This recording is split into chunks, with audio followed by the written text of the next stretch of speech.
Assalamualaikum warahmatullahi wabarakatuh. Perkenalkan nama saya Farin Rahman dengan NIM H5401221113. Di sini saya akan menjelaskan tentang uji struktural break. Apa itu struktural break? Struktural break adalah perubahan signifikan dalam pola data time series yang mengubah hubungan antara variabel dalam suatu model ekonomi. Biasanya ini terjadi akibat kebijakan ekonomi, krisis uang, atau peristiwa global yang berdampak besar. Mengapa menggunakan struktural break? Struktural break penting karena untuk mengidentifikasi perubahan besar dalam tren ekonomi, mencegah bias dalam estimasi model ekonometrika, meningkatkan akurasi prediksi model ekonomi, dan digunakan dalam analisis kebijakan dan pengambilan keputusan.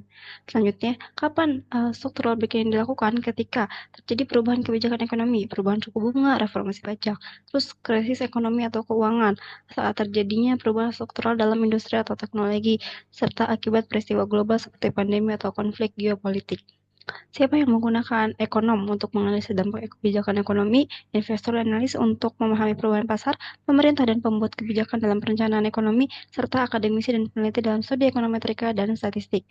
Di mana uji ini dilakukan? Pada makroekonomi, seperti inflasi, pertumbuhan ekonomi, serta kebijakan fiskal. Sedangkan pada pasar keuangan, ini dilakukan pada saham, nilai tukar, harga komoditas, sektor industri, dan data sosial dan demografi. Bagaimana melakukan uji struktural break? Ialah menggunakan uji Chow itu untuk membandingkan dua periode data untuk mendeteksi perubahan struktur regresi, uji Bayes-Perron itu untuk mengidentifikasi beberapa titik break dalam data time series, uji Chisholm test itu menguji stabilitas parameter model ekonomi, dan yang terakhir ada uji Zipfort-Andrews itu untuk menguji adanya break dalam unit root test. Baik, di sini kita akan langsung melakukan demonstrasi mengenai uji struktural break. Oke, ini kita bisa close terlebih dahulu. Kita akan copy data. Nah, ini data kurs yang sudah saya sediakan. Ini kita bisa langsung copy aja. Lalu kita buka aplikasi Stata.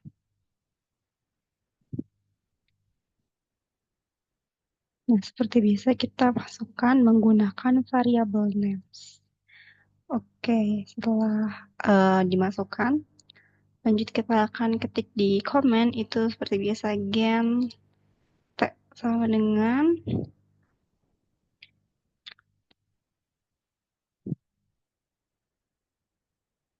underscore n lalu gen ut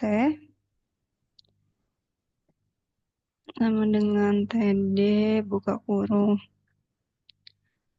Ini sama dengan sama dengan td buka kurung karena tadi kita datanya per hari jadi 1 Januari 2020 tutup kurung plus underscore n minus 1. Nah, selanjutnya kita buka kembali data yang tadi. Ini kita ubah formatnya menjadi daily karena kita menggunakan data harian. Oke, kalau udah keubah seperti biasa kita akan set new tab.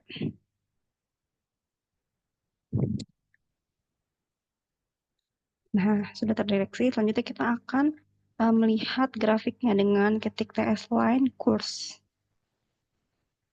Nah, pada grafik ini dia mengalami structural break.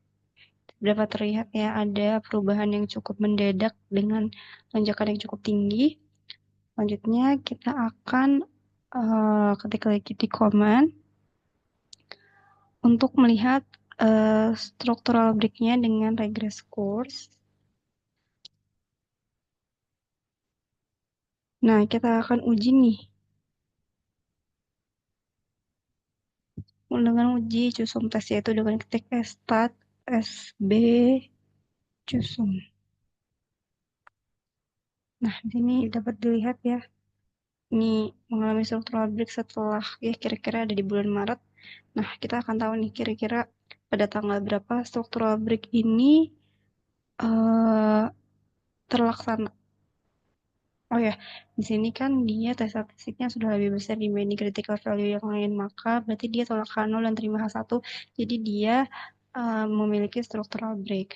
Nah, lanjut, kita akan melakukan ujinya, kayak kapan sih si structural break ini dengan stat SB single. Nah, di sini dapat diketahui bahwa structural break itu terjadi pada tanggal 5 Maret 2020, teman-teman. Oke, selanjutnya kita akan coba tes kembali si structural break ini dengan stat sb6, break. Karena kita formatnya format D, jadi TD, buka kurung, dan tadi struktural break terjadi pada 5 Maret 2020. Tutup kurung, tutup kurung. Nah, dapat dilihat teman-teman di sini dari probabilitasnya dia di bawah 0,05 dengan date-nya sebesar pada tanggal 5 Maret 2020. Jadi cukup sekian untuk uji strukturalnya. Terima kasih. Assalamualaikum warahmatullahi wabarakatuh.